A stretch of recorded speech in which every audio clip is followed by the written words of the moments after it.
Dan ini adalah media yang sudah kita buat. Ini adalah media untuk tanaman atau eksplan anggrek. Kemudian yang sebelah sini untuk eksplan pisang. Dan ini untuk eksplan kelapa kopior.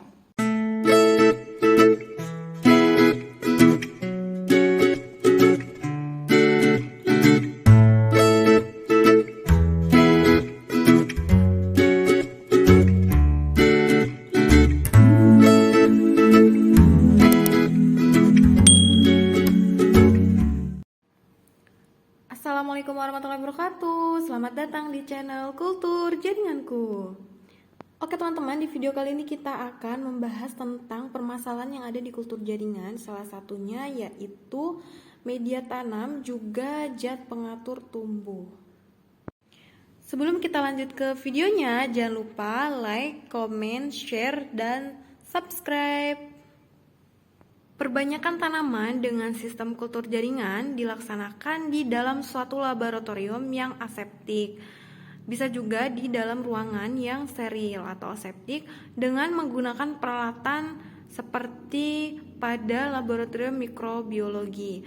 Nah, teman-teman bisa cek peralatan apa saja yang wajib ada di dalam laboratorium kultur jaringan, sudah ada di video sebelumnya. Banyak sekali permasalahan yang didapat untuk menghasilkan bibit secara in vitro, yaitu mulai dari cara budidayanya, eksplan yang kita gunakan, dan juga medianya. Untuk eksplan sendiri yaitu bahan tanaman yang dipakai untuk memperbanyak tanaman dengan sistem kultur jaringan. Nah, contoh eksplan yang biasa kita gunakan yaitu jaringan meristem tunas atau daun muda, kemudian kepala sari atau tepung sari. Juga teman-teman bisa menggunakan embrio atau juga kotiledon atau hipokotil. Nah, di samping itu, hal yang lain yang harus diperhatikan yaitu bahan sterilisasinya untuk eksplan tersebut sebelum kita gunakan. Kandungan unsur hara kimia juga sangat penting yang berperan dalam proses perkembangan kultur jaringan. Kemudian hormon yang kita gunakan dan juga kesterilisasian peralatan yang kita gunakan juga ruangan. Nah, teman-teman bisa cek video kita sebelumnya juga ada cara sterilisasi alat, kemudian juga ruangan yang wajib ada di dalam kultur jaringan. Sudah ada di video kita sebelumnya. Dari sekian banyak permasalahan yang harus diteliti dan diperhatikan, komposisi media bagi pertumbuhan eksplan adalah paling banyak permasalahannya dan banyak diuji coba oleh pakar peneliti kultur jaringan. Media tumbuh pada kultur jaringan sangat besar pengaruhnya terhadap pertumbuhan dan perkembangan eksplan serta bibit yang akan dihasilkan. Oleh karena itu, macam-macam media kultur jaringan telah ditemukan sehingga jumlahnya cukup banyak teman-teman. Media tumbuh untuk eksplan berisi kualitatif komponen bahan kimia yang hampir sama, hanya agak berbedanya dalam besarnya kadar untuk tiap-tiap persenyawaan. Media yang digunakan untuk alas makanan mengandung garam-garam mineral yang terdiri dari unsur-unsur makro, mikro, sumber karbohidrat, vitamin, asam-asam amino, dan zat pengatur tumbuh. Selain dari media tersebut, zat tambahan yang biasa digunakan yaitu zat pengatur tumbuh. Untuk media kultur jaringan, kombinasi zat pengatur tumbuh disesuaikan dengan macam eksplan yang kita gunakan. Dan ini adalah media yang sudah kita buat. Ini adalah media untuk tanaman atau eksplan anggrek. Kemudian yang sebelah sini untuk eksplan pisang. Dan ini untuk eksplan kelapa kopior. Jika teman-teman ingin mengetahui lebih lanjut, yaitu cara pembuatan media anggrek pisangnya, silahkan cek video kita sebelumnya. Karena di sana sudah dijelaskan cara pembuatan media, kemudian bahan apa saja yang kita gunakan. Silahkan dicek.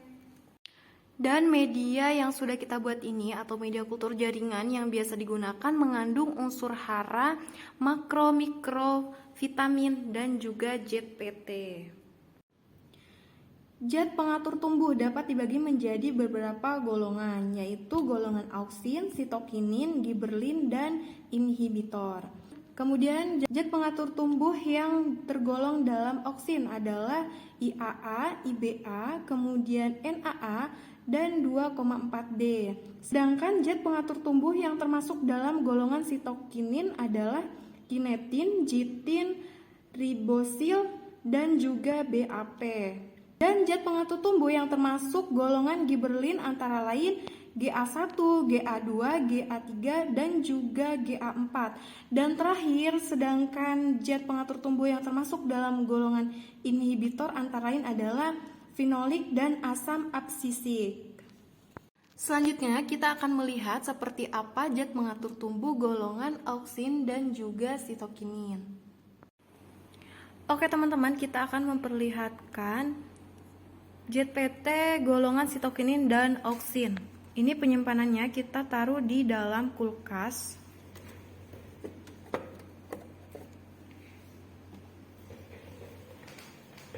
Dan di sini ada contoh ZPT dari golongan auksin dan sitokinin. Yang pertama ada BAP. Nah, BAP ini adalah golongan sitokinin. Kemudian juga ada NAA. Nah, NAA ini golongan auksin.